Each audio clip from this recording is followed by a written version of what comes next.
সকাল ৯টা। বাংলাদেশের শিশুরা ব্যস্ত স্কুলে।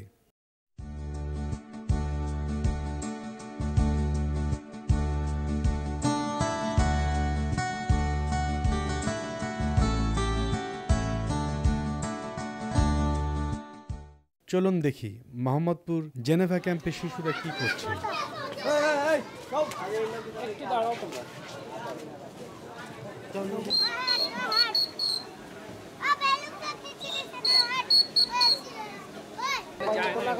কথা হলো ক্যাম্পের কয়েকজন শিশুর সাথে।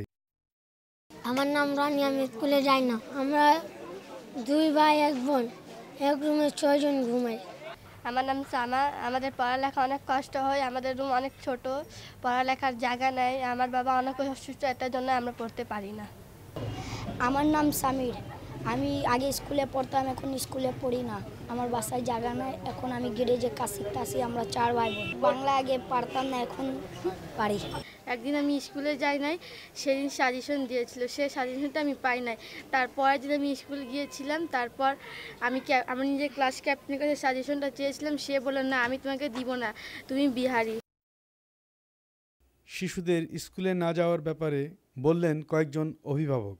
আমার নাম মোহাম্মদ নাসিম। আমাদের ছোট্ট গড়ে একটা থাকি, 7 জন মানুষ থাকে। এই গড়ের ভিতরে কেমনে মানুষের ছোট ছোট বাচ্চাদেরকে পড়াশোনা করাবো আমরা? একটু কিচ্ছু হলে সবাই বিহারি বিহারি বিহারি বলে সবাই আমাদেরকে দুঃখ দেয়, আমাদেরকে কান্না করে। আমাদের বাচ্চারা স্কুলে গেলে অনেক কষ্ট পায়। স্কুলে বাচ্চারা পড়ালেখা করতে যায়, কি করব? পরে বড় হইলে ওই কোষায় কাজ করতে হবে, নাহলে মাংস কাজ করতে হবে, নাহলে সেলুনের কাজ করতে হবে, আর নাহলে রিক্সা চালাইতে হবে। কোনো সরকারি চাকরি নাই, কিছু নাই। ডাক্তার, ইঞ্জিনিয়ার এগুলা তো হইতেই পারি না। ক্যাম্পে শিশুদের শিক্ষা ব্যাপারে কাজ করছে আলফালা বাংলাদেশ। সংস্থাটির চিফ কোঅর্ডিনেটর জনাব হাসান বললেন, আমি যদি একজন শিশুর চারপাশের যে 4টা বাসা যদি সেখানে দেখি, তাহলে আমার ডানে একটা বাসা, বামে একটা বাসা, সামনে এবং পেছনে একটা বাসা। আমি যদি মাঝে একটি শিশুর বাসাকে যদি কল্পনা করি, তাহলে দেখব আমার সামনের যে বাসার শিশুটি, সেটি হয়তো বা সকালে উঠে কাপড় পরিবর্তন করে সে যাচ্ছে গ্যারেজের কাজে। ডানের বাসার ছেলেটি যাচ্ছে কষায়ের কাজে, বামের বাসার ছেলেটি যাচ্ছে নাপিতের কাজে, পেছনের বাসার ছেলেটি যাচ্ছে হাতের কাজে। এখন এই যে মাঝখানের যে শিশুটি, তার যে এই যে 4 জন বন্ধু, এই 4 জন বন্ধু বিভিন্ন কাজে যাচ্ছে এবং দিন শেষে সে 10, 15, 20, 25 টাকা আয় করছে। হয়তোবা 15-20 টাকা তার মাকে দিচ্ছে, 5-7 টাকা তার নিজের কাছে রাখছে। এবং যে শিশুটিকে তার মা স্কুলে যাওয়ার জন্য বারবার তাগাদা দিচ্ছে, সেই শিশুটির মন আর স্কুলে বসছে না। কারণ কি? কারণ তার তো বন্ধু তার সাথে নেই। এবং এই বিকেলে যখন সন্ধ্যার দিকে বা রাতের দিকে যখন তারা বাসায় ফিরছে কাজের থেকে, তখন তাদের পকেটে, সবার পকেটে 10, 12, 15, 5, 7 টাকা আছে।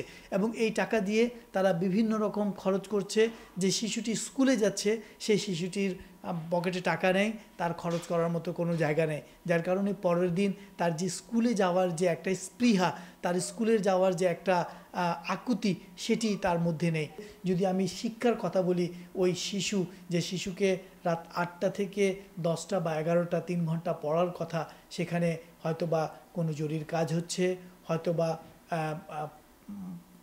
পাক করা হচ্ছে, অথবা বাসনকোসন ধোয়ার কাজ হচ্ছে, অথবা নিজেদের মধ্যে একটু খোশগল্প করার জন্য একটি স্থানের জন্য মা, বোন বা তার পরিবারের সিনিয়র সদস্যরা ওই স্থানটিকে ব্যবহার করছেন। যার কারণে শিশুদের যে পড়ার যে একটি আগ্রহ, পড়ার যে একটি আকুতি, সেটি শেষ হয়ে যায়। কারণ যাই হোক না কেন, বাস্তবতা হচ্ছে বাংলাদেশের 116টি বিহারি কিংবা উর্দুভাষীদের ক্যাম্প, যাই বলি না কেন, সেখানে বসবাসরত 94% শিশু কিংবা কিশোর কিশোরী প্রাতিষ্ঠানিক শিক্ষা নেয় না।